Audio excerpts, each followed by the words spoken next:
எந்த மனது நல்லது நினைக்கிறதோ அந்த மனதிற்கு நல்லதே நடக்கும். எந்த மனிதன் மற்றவர்களும் நன்றாக இருக்க வேண்டுமென்று நினைக்கிறானோ அந்த மனிதன் நன்றாகவே இருப்பான். இதை பின்பற்றினால் வாழ்க்கை சிறக்கும்.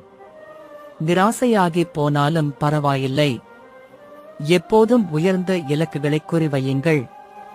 விதி ஒரு கதவை மூடும்போது நம்பிக்கை இன்னொரு கதவை திறக்கிறது.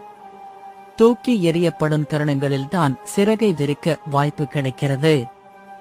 வாய்ப்புகள் விலகும் போது அதை எண்ணே கவலைப்படாதே. எல்லாம் நன்மைக்கே என்று தொடர்ந்து முயற்சி செய். மிக பெரும் வெற்றி உனக்காக காத்திருக்கும். இன்பத்தின் இரகசியம் எதில் அடங்கியிருக்கிறது தெரியுமா? நீ விரும்பியதை செய்வதில் அல்ல, நீ செய்வதை விரும்புவதில்தான்.